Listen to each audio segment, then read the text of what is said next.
Hello, happy Sunday. You're tuned into the Upset Podcast. We're talking about Kwanzaa coming up next.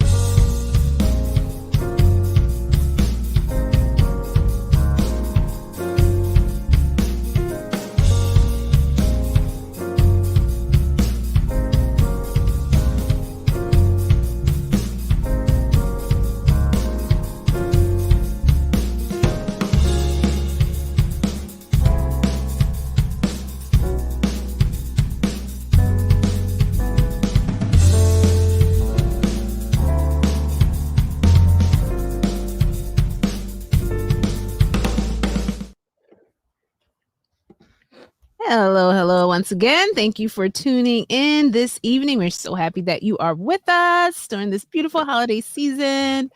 And when I say we're, you know who I'm talking about. These lovely people. Hey, guys. Sunday. Yes, Tally, boy, Tally. Surprise. We're all Happy here, Sunday. guys. Happy Yes. Sunday, everybody. The gang is back. That's Yeah. right. It I feels love good. when the Brady Bunch is here. Me Yeah. too. Good Nice feeling. home. I just can't get it out of my mind. It just feels like Thursday to me or something.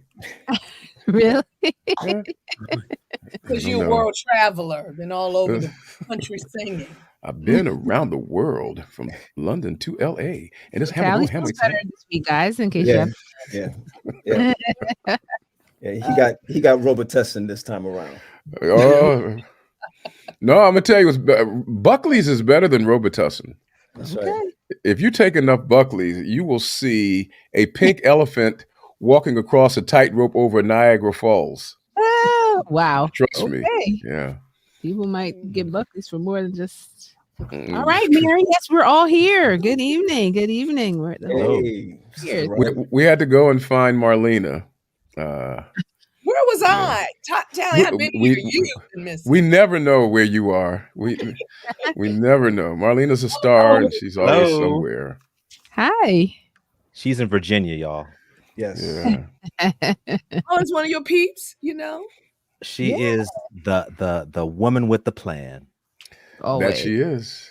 School Always. board chair of the Calvary Adventist School. And an awesome educator. I know her. Yeah. All right. Buckley's will chase everything out. Truly, I tell you. That's you for know. sure. Yeah, Donna McAllister knows. Very I- cough It's an- medicine.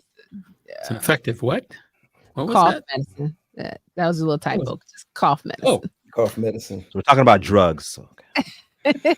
it is rumored that in some of the earlier versions of the New Testament, that during some of the healings, the Lord actually threw a Buckley's at people. Who's going to believe that? All right, moving on. Here. Hello. Nobody's from going to believe that. Paso. Hey, Brother Lovell. Yes. I wonder when he stands if people say he levels up. Mr. Lovell. This will be one of those like Yeah.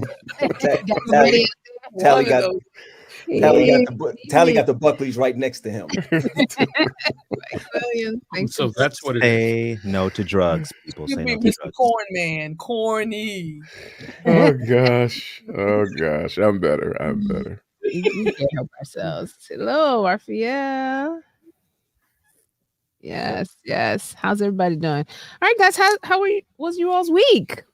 Anything exciting happened this past week? We're going to a new one now, but like a reset on Fridays and forget whatever happened. You got that Yeah. right. So most of us are so busy on Sabbaths. After that, it's like, Oh yeah. Yeah, right. It's like a transition So much work to do. So much. Yeah, Tally. for the retiree. Yes. he is more busy than we are. And he's retired. Yeah. You can't sit still, that's for sure. Well, today I was hanging out with the Pathfinders from our church. They Oh, had, excellent. end of the year activity, and when you hang out with young people, it tends to make you feel young, Oh, yeah. right? I was like you, Josh. I was with my Pathfinders today. Oh, And then they really? gave me a nice gift. Oh, Oh, nice. good to me. Yeah. Really? We had a little Christmas party. There's something about Marlena where people enjoy giving her gifts. They do. they just enjoy giving her gifts, I didn't like that. What can she say? It's the smile they're waiting on. They love her smile. Yeah. So my church must be I the am only a kind church. person. My young people love me. You know what I'm saying? She's relatable. What'd you say, I GP? was gonna say my church might be the only church. Well, my two churches might be the only churches not having an end of the year banquet or party. Huh. Really? I don't Yeah, think I so. feel like everyone's having one. Yeah. You think so? Let's hear from the chat. Are you guys having parties at your church? Let us know if your church is having Yeah, something. I just came from one this evening. Almost didn't make it on the show. Yeah, we had one last week. Very nice. You had one last week? Okay, well, maybe we're missing it. Well, we're having a big Christmas program and thing next week, like play and concert, but not a gathering, like not a banquet gala. Banquet now, but yeah, I'm just curious to see. That's a good question to kind of find out. Are our churches doing that? Did Wes do something like that, Tally, when you were there? Having a year-end. Oh, let me tell you, West Philadelphia would have, like, for example, yesterday they had a musical with, I don't know how many of you know Marette Brown Clark. Oh, yeah. Was she there? Oh, yeah. And let me tell you, it was my goodness. extraordinary. It was extraordinary. And typically, then they have they would have a year-end event with a full orchestra. I mean, like 25 pieces and a full chorale. West really knows how to do those things. And you got to love them for it. I remember that at the end of the year, they said, Pastor, we were thinking of getting you a car as a gift. And I said, nothing would make me happier. And so they gave me nothing. So the thought about the car just left. It just they said, well, this is what you asked for. You said nothing would make you happier, and we want you to be happy. No, they were really very kind to me when I was there. Very, very kind. Yeah. Amen. Okay. All right. Well, TDP, you got to plan one for next year for the church. Go ahead, start now. Next year we'll just put a tree up, and that'll be the beginning. So. Yeah, until you see that noose around one of the branches. or around JP. He put it around JP. He was like, oh my goodness. And take a little bit of the job. They'll say, well, Pastor, we want you to hang out here. We've always thought you're a real swinging guy. And, oh my goodness. Let's get to the topic for today. I think we should. It's related. Because I can't take any more of Chuck's humor. I've had enough. This is my. Oh, okay. Yeah, I've had enough. I mean, yeah. So this time of year, guys, we're always talking about Christmas for obvious reasons. Of course, this is the season, and over the last few years, we've covered Christmas. Jesus wasn't born in December. The three wise men. It wasn't what we thought, right, Tally? Remember you enlightened us all? Yeah, I remember that story. Yeah. And so we thought this year we would just kind of try something new. We're all about educating ourselves and discussing different topics with our audience. And so we thought about Kwanzaa. We hear it often. And we kind of asked ourselves, what do we really know about it? And so we're inviting you guys to join us as we learn a little bit more about it and get your opinion on it. I mean, is this something that we should be celebrating?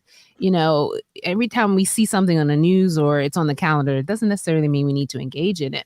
But is Kwanzaa something, we know it had its roots in something that we cherish, but is it something we should ascribe to? So I do want to know before we start the discussion in the chat, if you guys can tell us how many of you know about it and or celebrate it, or how many of you kind of just don't know very much about it. Just kind of want to get a feel for our audience's familiarity with the topic.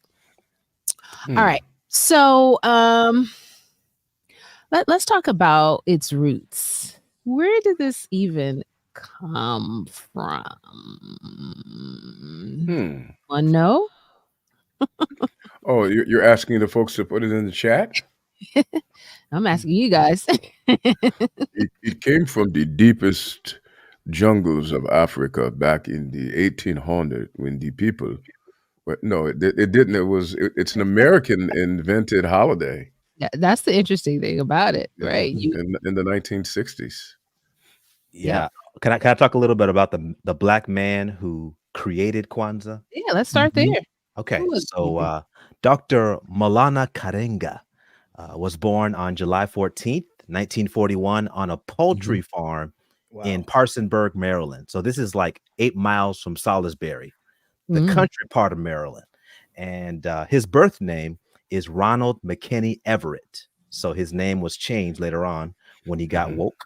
But he was one of 14 children, one of 7 sons, large family.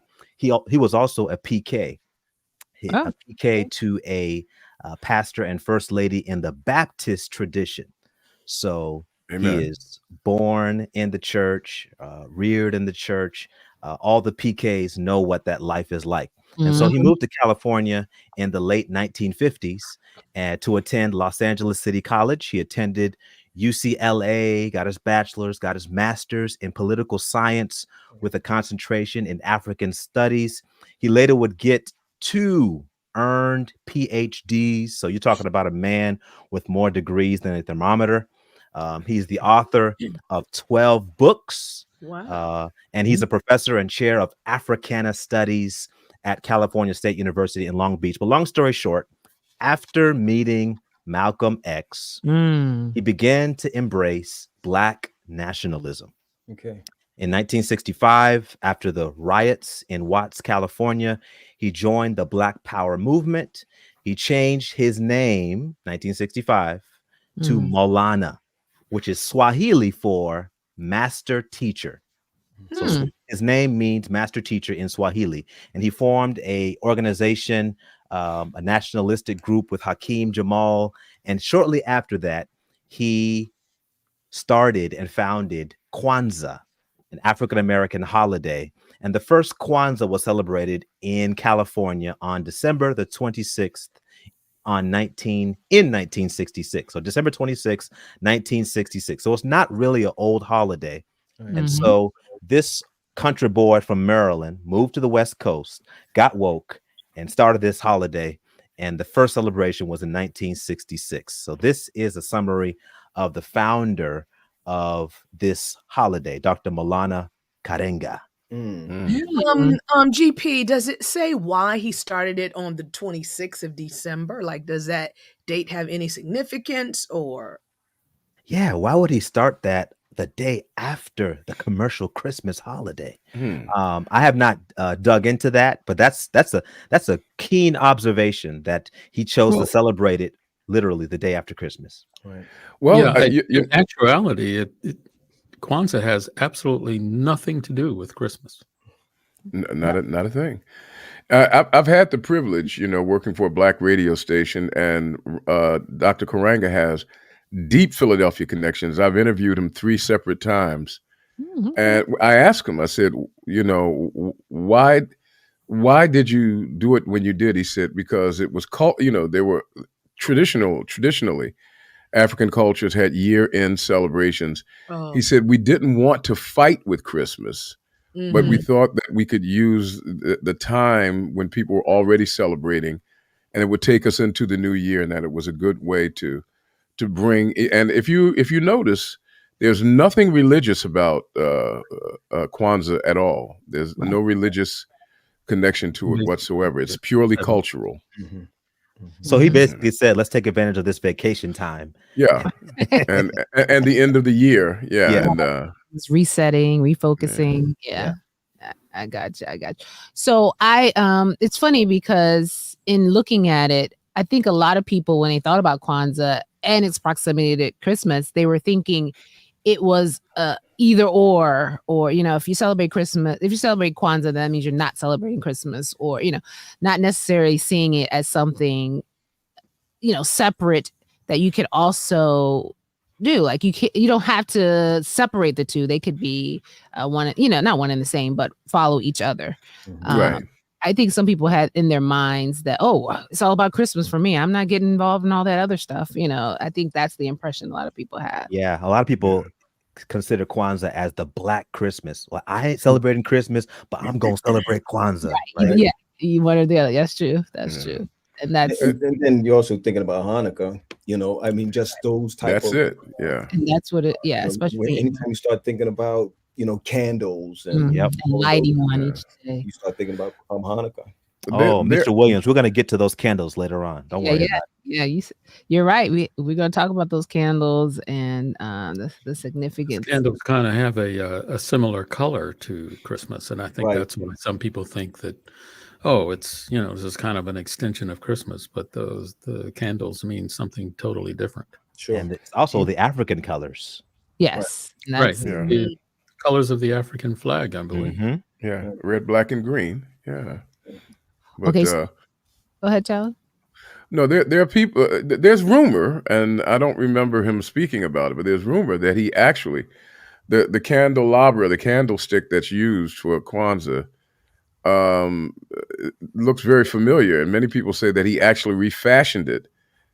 After the candlestick that is used by Jews for Hanukkah, Very simple. that the Kanara is actually that was actually refashioned. That he actually refashioned it On purpose. from the Jewish 7 candlesticks for Hanukkah.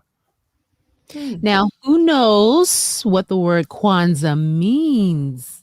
Where it came from? That name Kwanzaa. Anyone? Okay.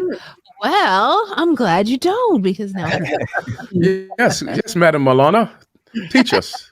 it actually comes from this phrase "Matunda ya Kwanzaa," which means first fruits in Swahili. So those who speak Swahili are familiar with this. So it has a lot to do with first fruits. So we'll talk a little bit more about that as we talk about the principles, which I think might be a good time for us. As we know, or we may not know, each of these candles represents 7 principles that make up Kwanzaa. Right. And Marlena, can you share with us, for those who are not familiar with those principles, what they are? Yeah, guys, as I learned myself, each day has a particular principle to celebrate. And the first is unity. It is known as umoja, and it means to strive for and maintain unity in the family, community, nation, and race. Second principle is self-determination. Work it out, Marlena. Work it out. Kujichagulia. There you go. To define ourselves, name ourselves, create for ourselves, and speak for ourselves. Very good. The third principle is, collective work and responsibility, ujima, and that's to build and maintain our community together and make our brothers and sisters' problems our problems and to solve them together. That's a little bit spiritual right there. That's a little spiritual.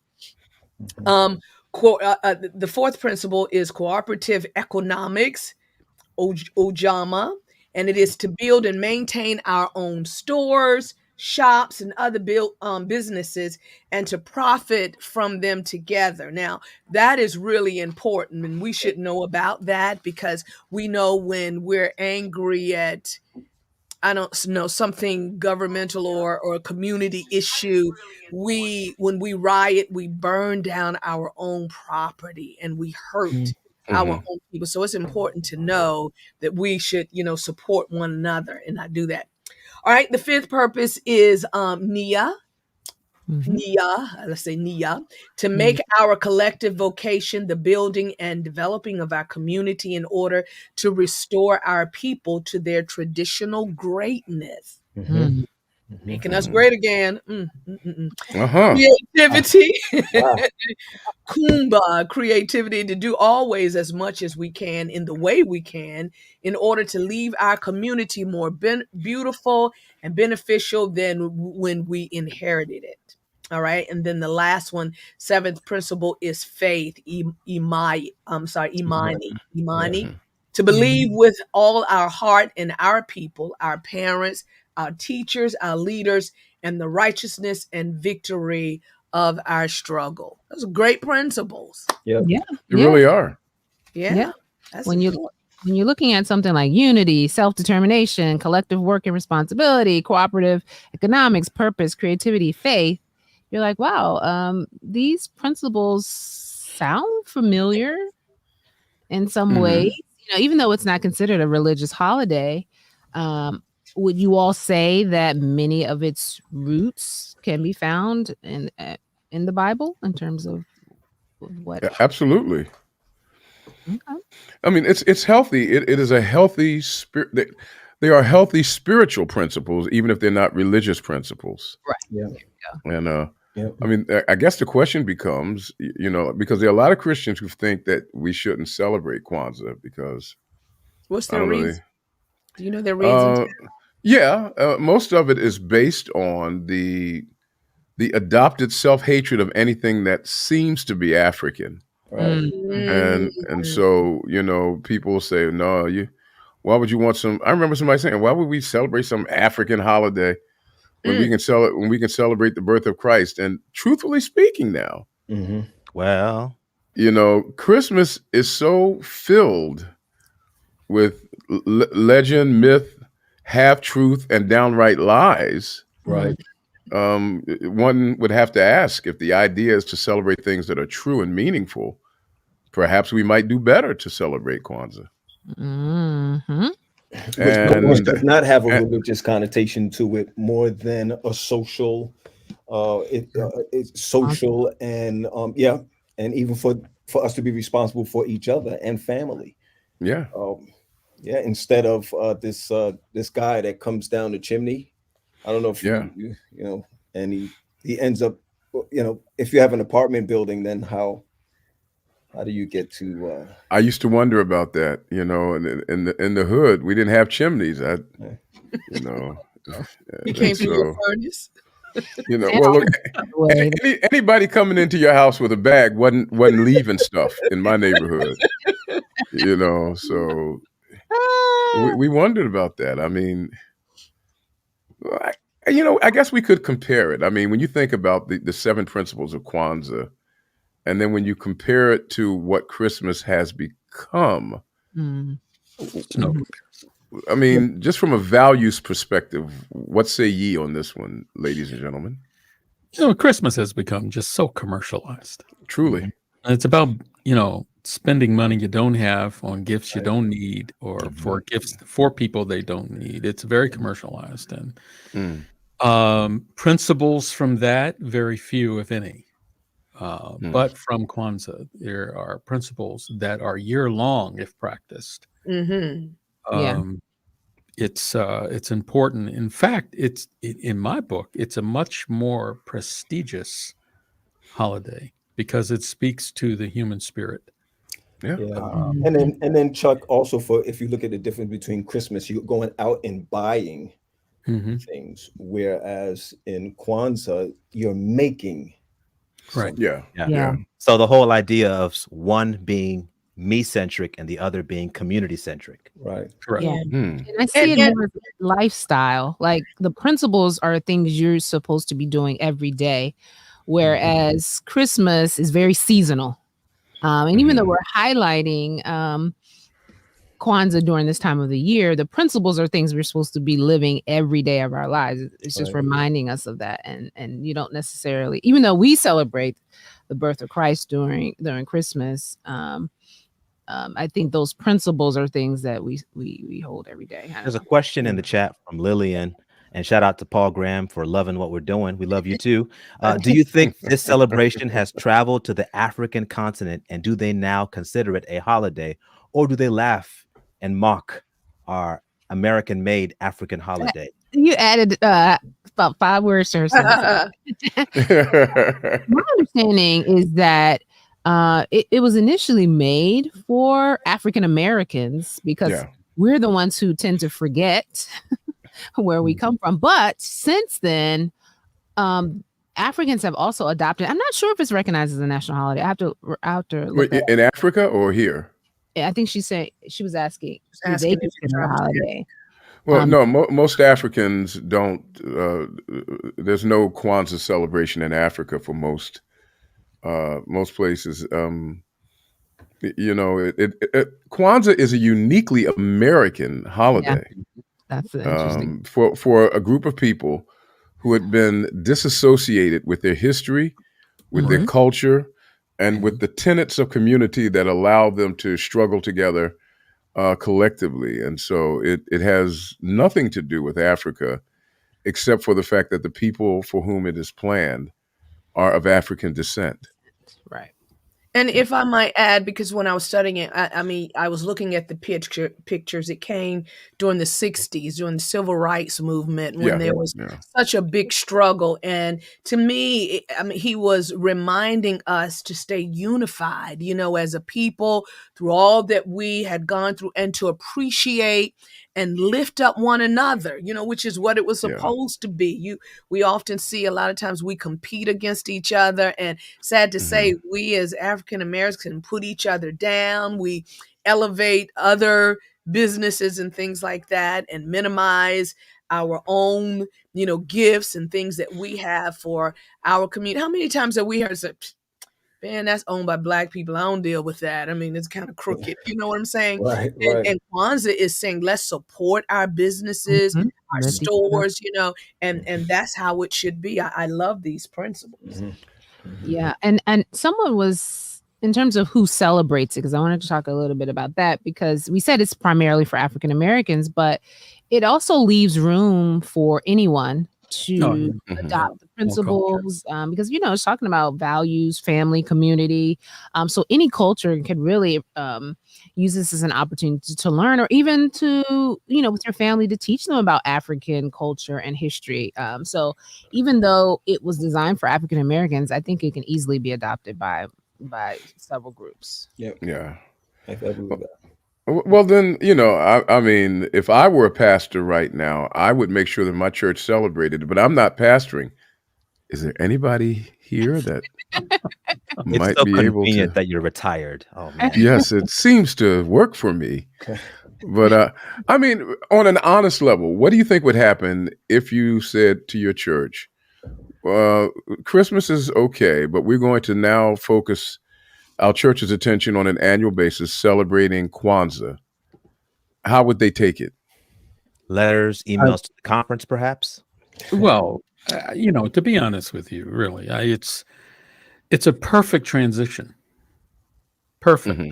Because you have 7 days between the end of Christmas to the start of New Year. It is the perfect, in my opinion, it's the perfect transition coming from Christmas, because Christ stands for those principles as well. So, you know, you can cleverly make a transition and join them together. I don't want to think of it as one or the other. Okay. So, but if we come, but if you come from ignorance, you know, then you're going to say, well, you've got some people that just don't want Christmas. Right. Yeah. Then to bring Kwanzaa in, that just really, you know, upsets them. But you know how you'd have to do it. You'd have to just stick with the principles and not call it Kwanzaa. And why would that be? That's unfortunate. I disagree with that. Yeah. Because people get mixed up. People get certain words trigger certain responses. Sure. That's because they're there's nothing wrong with them. Listen, there are even some churches who don't allow candles, period. Why? It's just because they don't like the light. They would prefer darkness. Well, because it has a spiritualism connotation to it. I've seen it. I've seen it in churches where they don't even want to have it. Let's have a candle, not a candle, the fake ones with a light. Or something of that nature. They just feel like the flame has something to do, is satanic. Those are those kind of churches are the ones that demand that their pastors have holy shoes. You know? You haven't heard that one in a while. No, but can I just dream for a moment? Imagine if a church did or pulled off, planned and executed a Kwanzaa revival, right? Just the name alone, it would attract people who perhaps aren't churched, but are steeped in Black culture and values, who would be interested in celebrating or partaking of something unique.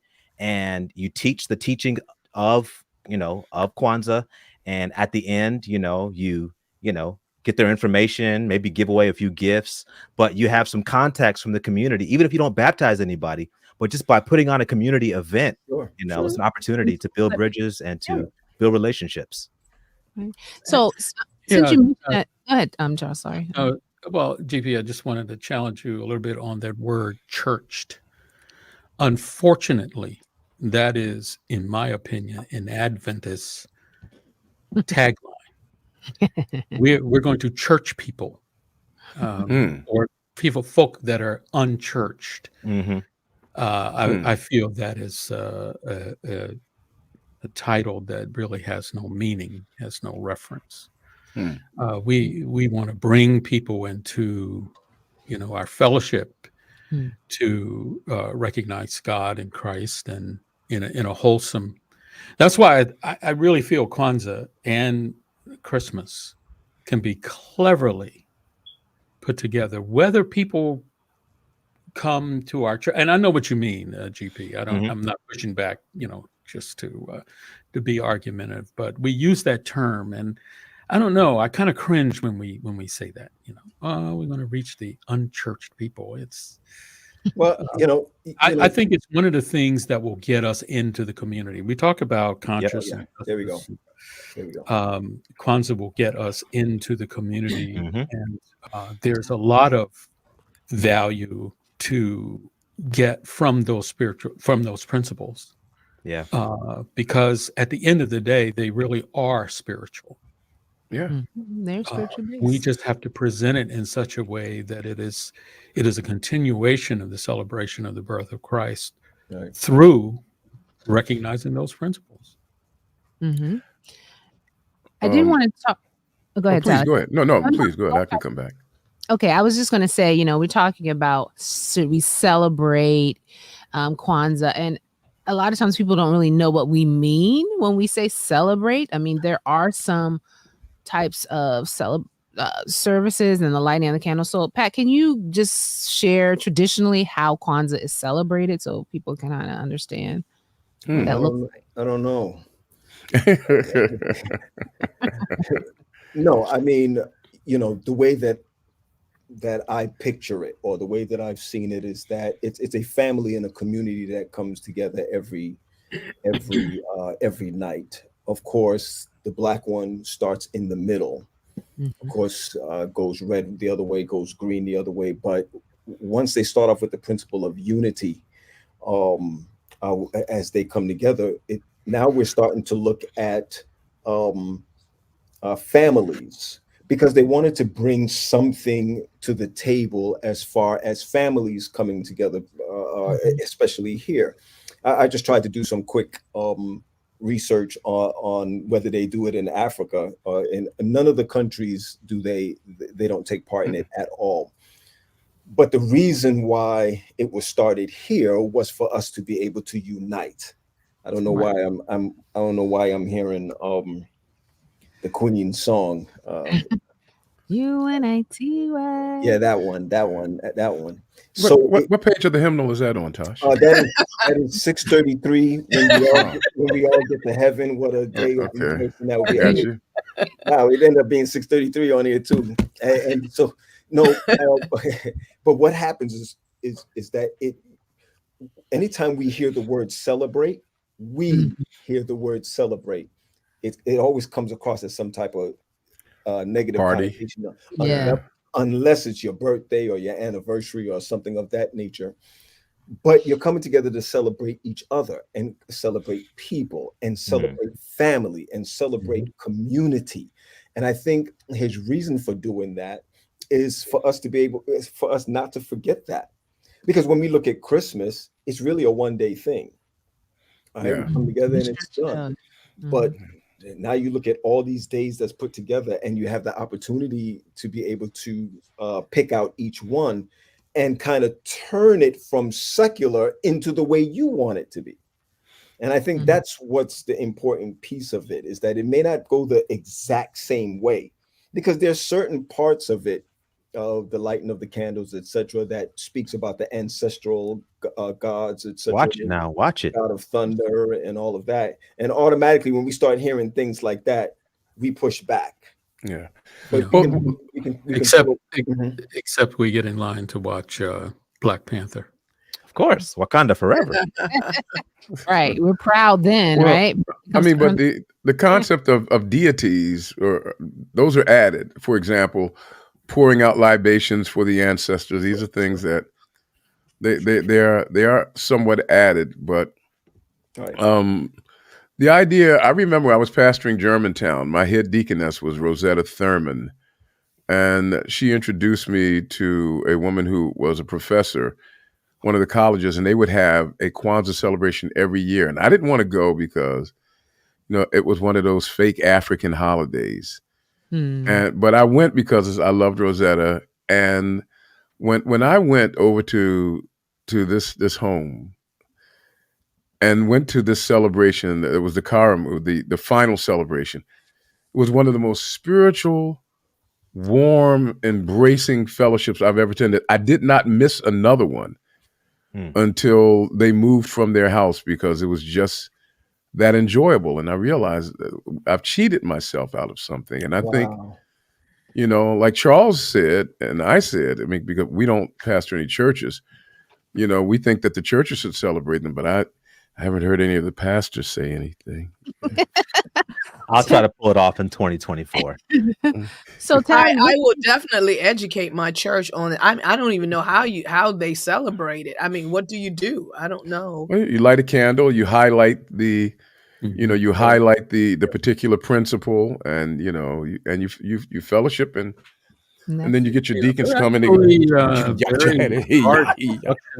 performances that go on for Kwanzaa. It's a big deal. I mean, they're big things that are put on. I've seen some gospel concerts and things like that done, of course, secular concerts too in some of the days, but I don't know what else. But I think this is really important to let people know what the true meaning is, because we as a people have a tendency to demonize so many things. We do. We have no idea about it, and everything is from the devil, right? And then when you start to read, it's like, well, unity is not, I mean, the devil can use unity, but unity and self-determination, we see all these principles are really, like spiritual principles. And so it's important for us to educate our people. Let's take a look at Christmas celebrations and all that are part of it. And let's take a look at all of the parts of Christmas that are typically a part of the celebration. And let's ask ourselves, what is the origin or the basis and truth of any of those things? And let's see how we do. All right. Let's start with a tree. Kwanzaa's going to score high. Yeah, let's start with the tree. It's evergreen, which is why, of course, they would bring those trees in, because the spirit of the woods would be invested in the tree, and so they would bring in the tree. So we got tree worship. Okay, that's good. Yeah. Check. How about the worship the tree? How about the manger? The manger scene. The wise men and the shepherds, and in a garage, in a manger. In a garage. Said in a garage. In a garage. I'm sorry, I have a very visual. How much of that? How much reality do we have there? Jesus and Mary and Joseph being rejected from the Holiday Inn, having to go into a stable, and none of that is true. All right. What about the star? The star that goes on top of the tree. Oh yeah. Well, after the star led the wise men from the east, it sat down on a tree. Yeah. I guess the point I'm making is that there are no relevant truths to these customs that we have embraced. Right. But we do them, and can we not add some things where there is relevant truth? I think we should. Yeah. Absolutely. I'd like to see it in the suburbs of Washington, D.C. in one of their smaller churches. I would. And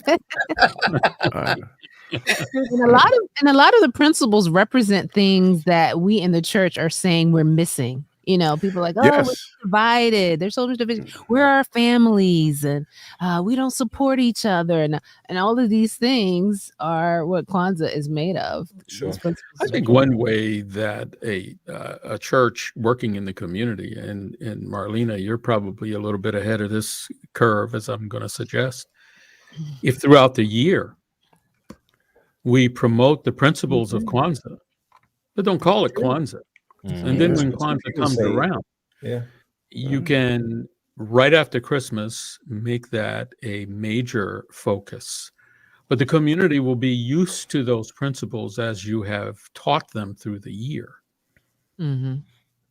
So it's not like, one and done, or, for 7 days, and then we go back to being whatever we were before.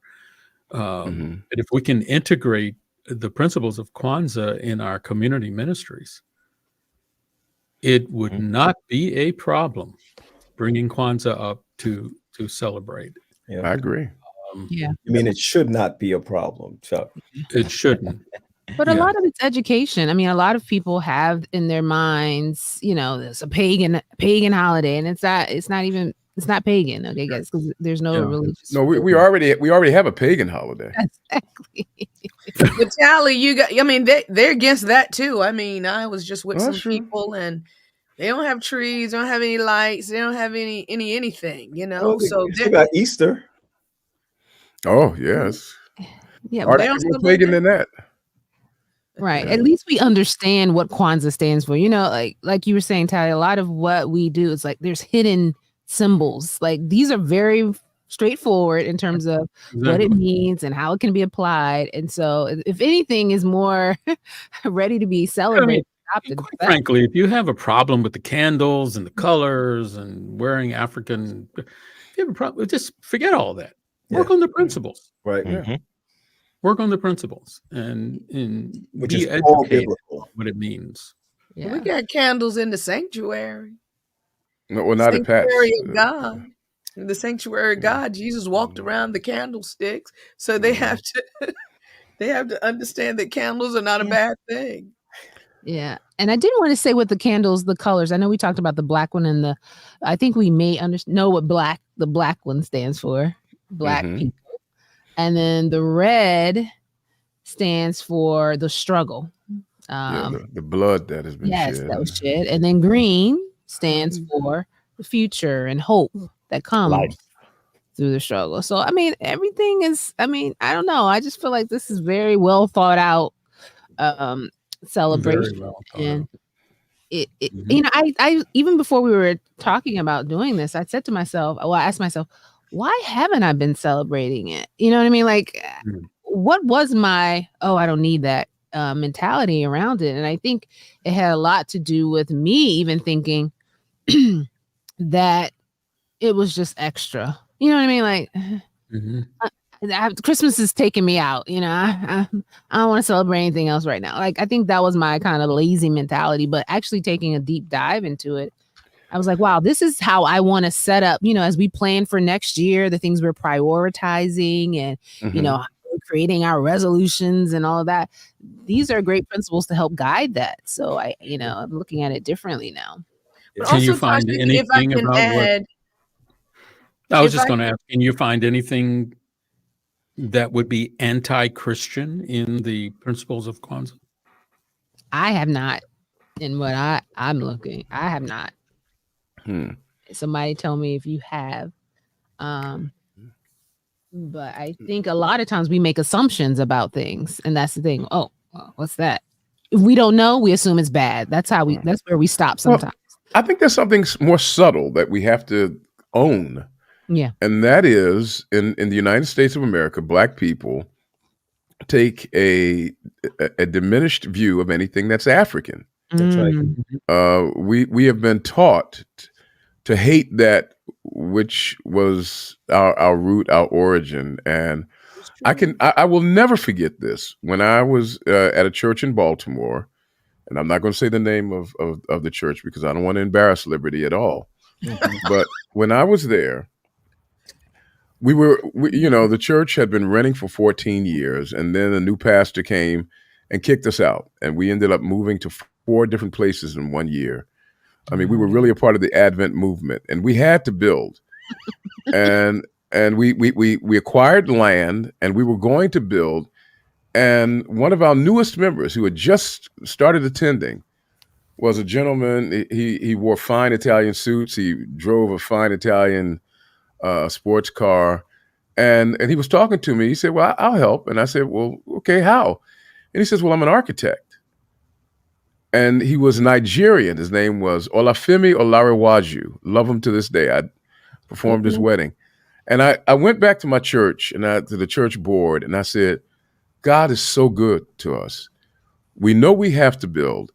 He has delivered an architect into our congregation. They said, who? Where?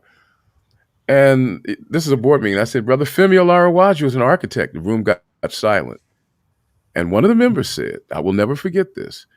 Pastor, we're trying to build a church. We're not trying to build a hut. We need, Oh my goodness. I kid you not. I kid you not. And I remember that. And I realized, and they never respected him. He drew up an extraordinary plan for our church building. They never respected him. It was an extraordinary plan. It was a beautiful building, but he never got the respect that he needed. And he said, I'm accustomed to this, but wow.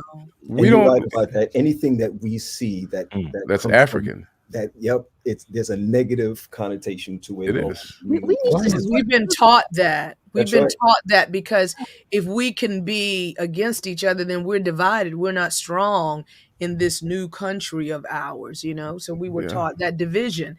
And I like that these principles remind us to come together. We are the same, right? Let's come together. Let's celebrate, who we are. Let's have our own things and support our own accomplishments.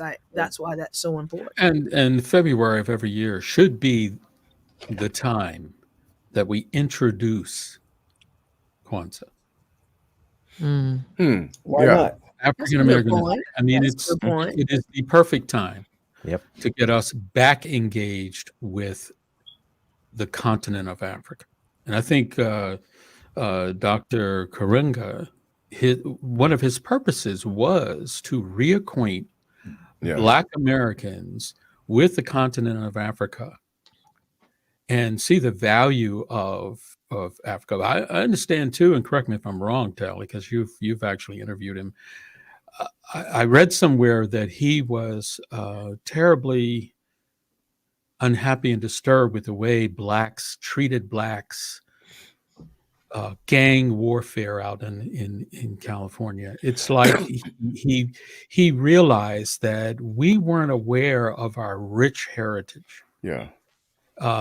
We've become Americanized.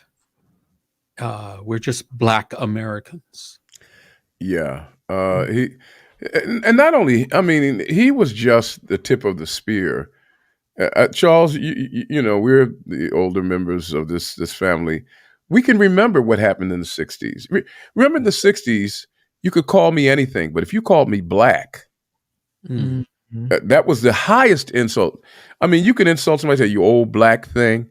I mean, Black was an African meant the absolute lowest of anything. And so remember, Charles, when Swahili became very popular? Yes. And people started, and that's where, someone asked about Umoja, the expression Umoja and other Swahili words that we began to simply say as a part of normal speech. And that is how M. Williams asked about the House of Umoja in the city of Philadelphia. And that woman is still alive, Sister Falaka Fatah. She saved more lives than you could shake a stick at through the House of Umoja. The idea of Swahili, and I'm reading a book right now, and I'm so ashamed of how little we know about the continent from which we derive our lineage. And most of us, when we think, I know Black people who said, well, and I've heard them say it, well, slavery was horrible, but God used slavery to at least introduce Christianity to African people. Oh my gosh. What a brainwash. I mean, I've heard people say that. Wow. They forget about the fact that Coptic church. The Coptic church. Some of our people are just ignorant of how sophisticated and advanced our African nations are. Yes. Right. I mean, you have this vision of all these people, walking around with mules and they're in these old robes and everything is dusty. Oh no. Yeah. Oh no. Let me tell you, Was, they have some of the nicest modern cities and technology. Yeah. It's amazing. You know, the universe. It was so popular because people are like, "Whoa, like we can producing this." Like we felt a sense of pride, not in realizing that this is a portrayal, but we have this. Like this exists. Like, well, Africa saved the world. I mean, first of all, Jesus might have died had he not been able to escape to Africa. That's first. Israel would have died back when a Sennacherib came out of Assyria and was sweeping across the land. And Pharaoh Taharka, who was so dark, when they found statues of him, the white Europeans said, well, this must just be symbolic, you know. I mean, Pharaoh Taharka was one of the black pharaohs of the 25th dynasty. If he hadn't come along to rescue Israel, Israel would have perished under the hand of Assyria. Our Muslim brothers need to recognize that when the Prophet Muhammad, may grace and peace be upon him, when he had to run from his own people in Mecca and Medina, he escaped to the Christian kingdom in Ethiopia of Aksum. Islam was saved by Africa. The Europeans were dwelling in caves, sending their scholars down to the University of Timbuktu. Come on. Europe was saved by Africa. Okay. And for us to begin to think that somehow or another Africa is diminished. Right. Yeah. And it goes back to those who try to teach us something else, which is what they're doing now by diminishing our experience even here in the States. So much so that I don't know if you ever heard the Africans sing from Johannesburg. I mean, it's like angel. I mean, the music of Africa is so beautiful. The instrumentation is so beautiful. And then someone will come back and say, "Oh, that's demonic." Right. You know, you shouldn't listen to it. You shouldn't sway when you sing because that's demonic, right? And so they have demonized our culture so much that we believe it. You know, that's why we fought for years with the drums in our church, and the drums are a thing. It's an instrument. It's not a soul. It can't be saved or lost, right? And so we are then against each other because we've now heard stuff so much that we have demonized ourselves to where we think the only purity in the church is a hymn. Little hymn sang with just a little piano, and that's holy, right?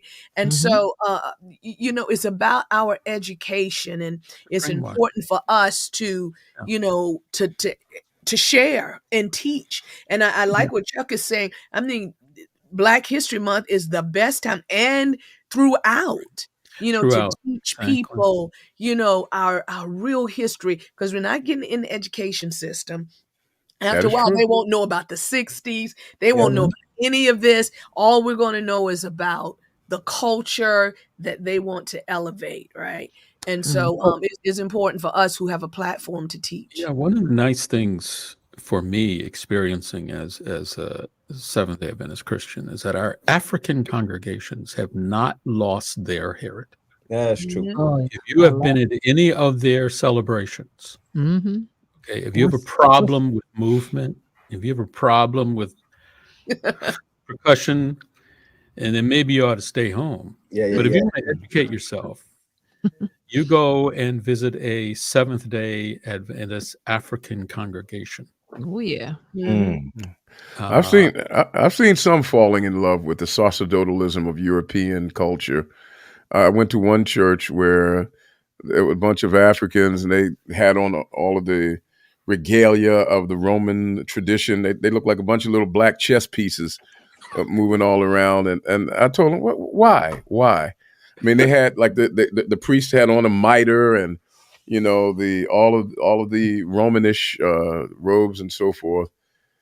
We have to reclaim, and there's nothing sacred about culture. It's just culture, right? And so it's time for us to reclaim it and honor it. I expect the next time I go to Willow Grove, the pastor of the church to come down. That's right. Wearing a grass skirt, saying I expect that. If anybody could do it, Marlena If I could. could sing like them, it'd be great. But I wanted to talk a little bit more about how people celebrate, because some families, they dress up. They'll put on, different Africans, like what GP has on is like perfect. Some of them use like scarves or something. Um, and they decorate their home. So, these three main colors, and they have different decorations, dedicated to Kwanzaa. So you can have those hanging around the room. And then we talked a little bit about this, but at the end of the celebration, they usually give each other homemade or educational gifts. And this also an opportunity for them to support Black businesses. So it's not just talking about the principles, but demonstrating them in some way that, especially as you're teaching children, they can see how it's applied. And so it's really good. I really love it. It should be noted that there is no such thing as, quote, African culture. That is because Africa is so vast that in Nigeria, you had 6 different cultures. You had the Igbo, you had the Hausa, you had the Fulani, you had the Yoruba. And so Great Zimbabwe was as different from Togo and Benin as Russia is from England. Even more different. And so there is a vast spectrum of cultural expressions to be derived from the continent of Africa, right? That will allow us to be very fluid in how we choose to express ourselves. Yeah, I think another way we could use Kwanzaa in a very positive and educational way is using it as a prerequisite to the new year. New Year's resolutions, all these things, you kind of, want to do better. Yep. Well, take those 7 days and focus on those principles to do better for the next year. Really, Kwanzaa is just very commonsensical. It is nothing mystic. We've just not done our homework. We have been misled to believe early on, like, anything associated with Africa or Black is negative and not good. This is an opportunity to turn that around. And it doesn't leave your Seventh-day Adventist Christendom behind. Right. In fact, it's one of the things that should accentuate it. Sure. Yeah, absolutely. Absolutely. So, one of the things I was thinking, topics like this just encourage us to do our research, guys, like about things that we see or hear. Sometimes we just make these flippant statements. Oh, I don't believe in that, or I don't sell it, but we don't even know why. We haven't even taken the time to learn things. And I think Kwanzaa is a perfect example of that for so many of us. Just take the time to dig a little deeper and see if it really is something that you should adopt or incorporate into your life. And I hope that this discussion that we had this evening kind of sparked some of your interest. We did it a little early, so those who want to participate this year, you still have an opportunity. You can start small, just each day going over one of the principles, sharing it with the family. I know I have friends on social media. They do that every day. They post something. They post the principle, and they maybe post a picture of their family lighting the candle or something. It could be small, but it's great to just kind of have these principles implemented even this year. And it's 7 days. Well, 7 days.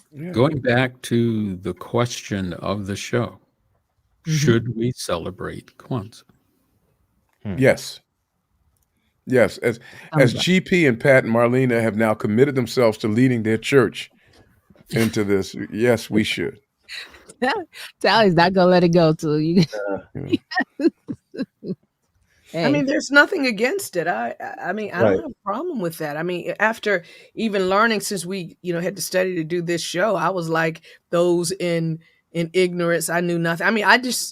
for me, there's never even been a platform that really promotes it a lot that I hear of. So I forget about, Yeah, I believe, you know what I'm saying? Back in the day, it was just the Black Christmas. Yeah.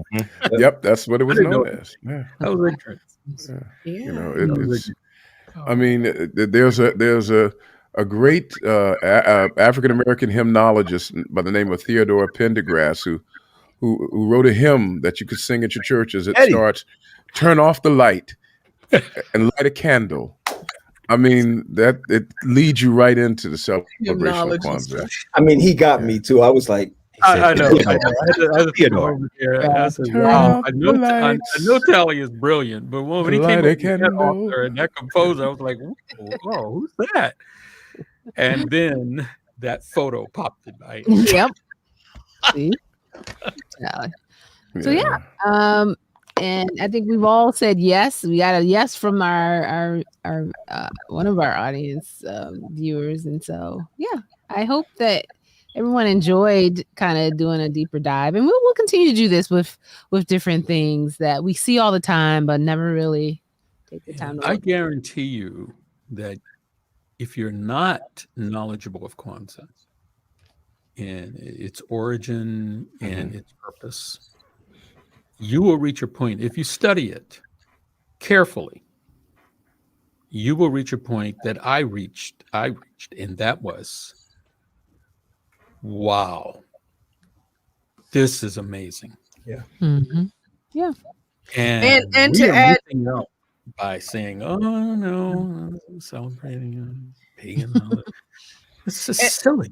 Right. And I wanted to say, Chuck, to study a authentic website that explains it, because you have all these little off-centered that tells you this jacked up stuff that, and then you start believing, it's like, what, and then it gives people this false sense of what it's about. So if we can go to an authentic site, and then you really you can understand what the originator meant it to be. Yeah. I think one of the hangups is a lot of us have hangups on dancing. Okay. So you may have seen a Kwanzaa celebration with African dances, choreographed, professionally done. And it's like, oh yeah, it's got dancing in there. I don't know about dancing. Well, we dance. God made us to dance. Is that all right? Tally, didn't you say last week you don't trust anyone who doesn't? I don't trust anybody who never wants to dance. There's something evil in that. I mean, that is against nature and nature's God. The devil. It's of the devil. When you think of a God who designed us around the rhythmic respiration in our lungs and the rhythmic flowing of blood through the heartbeat and the rhythms of electrical impulses, and then say that same God wants you just to be still. Something about that's you get for it.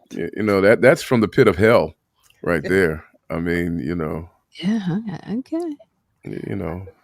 I was going to run through the 7 principles before we end it. The symbols.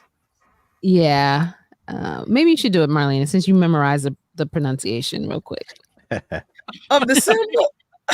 the symbols? The 7 principles. Umoja. Oh, you want me to just give the names of the principles again? Yeah, just real quick as we close. All right. The first day is unity, umoja. Second is self-determination, koji chagalia. There you go. Thank you, buddy. The third is collective work and responsibility, ujima.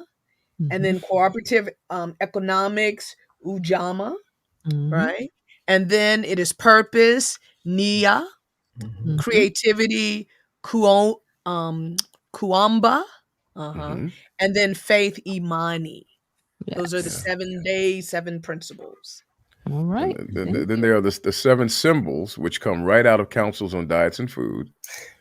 It's fruits, vegetables, and nuts. Yeah. A straw mat that you place them on. The candlestick known as the kanara. The ears of corn, which is for sustenance. Right. Gifts that are shared, that are handmade. a communal cup that signifies unity, and then the 7 candles. Like communion. To highlight that, It's like communion. Yeah. Mm-hmm. Right. So just for those of you who are listening, you can go to any one of the following churches to continue your celebration. You could go to down in Virginia, where Pastor Justin Pierre. Oh my goodness. Hilarious. You know, we're having a agape feast this at the end of the year. I'm really going to talk about this. Do it. I'm really going to talk about this at the feast. I think that would be a great time to share. Go right along. Especially we'll have our nuts. Yes. Fruit. You can get a cup, a straw Don't mat. have any vegetables, but we'll have. Okay. Take it easy, Tal. Yeah. I'm going to be there to support her. All right. Tal don't come to my church. Don't listen to him. I've been there. I tell you. We're going to change Marlena's name. There should be a T-shirt just for us that has the word Kwanzaa on it, and underneath, calm down, just do the research. Yeah. There you go. That's a nice, I like that. Just do the research. Yes, indeed. Love it. Love it. Well, guys, we're wrapping up the year. We only have 2 more episodes in this season, 2 more Sundays in 2023. Can you believe that? Wow. It is hard to believe. I know. And we've been doing this for 3 years, Tosh. Is that correct? 3 years. That's crazy. Wow. At this point, it's going to be like a term, and they're going to be able to see how we've aged from the time we started. But there won't be much of a change. We're all going to be looking like Chuck. Yeah, exactly. But yeah, as we end the year, we always like to do the best of. So we'll be sharing some of our favorite episodes from the year. So when that comes, we want to make sure you share what one of your favorite episodes from this season was this year. And also, you guys remember at the beginning of the year, we talked a little bit about our goals for 2023. We're gonna go ahead and report how we've done, give ourselves a grade. So we're gonna revisit that before the end of the year. So look forward to those 2 episodes as we wrap up 2023. And of course, we always want to say thank you to all of our Upset family out there. I appreciate interacting with you guys all the time, whether it's email, in person, just text messages. We love it all. We love you guys, and we thank you for supporting the Upset podcast. And we have some great things coming in 2024, and we'll tell you more about that later. Thank you all for tuning in. Mary Wright and Terrell Hutchinson. Thank you all. Terrell's in New Jersey holding it down. Oh, okay. Church of the Oranges. Okay. Oh, wow. Okay. We should do that one day. Have everyone shout out their church too. Yeah. Mary Wright is DuPont Park. Okay, so we're recognizing these. Okay, that's good. I've always He gave us grade A. Anybody know? A+. Wow. Thank you, Paul. I've always been just amazed by a church that names itself after citrus fruit. I think they're so healthy. Church of the Oranges. I tried to get my church in West Philadelphia to get close. We want to call ourselves the Church of the Carrots, but they didn't happen. They just they're gonna make Kwanzaa happen at the Church of the Oranges. Good. Church of the Oranges could do it. That's for sure. All right, guys. I know we can hang out all night, but we got to wrap it up. Thanks for tuning in this Sunday. We'll be back next week, same time, same place, because if it's Sunday, it's Kwanzaa. the Upset podcast. Coogee chocolate and Aaliyah. It seemed like the right thing to say, actually. All right, guys. Take care. Have a great week. Take care, everybody. Bye, guys.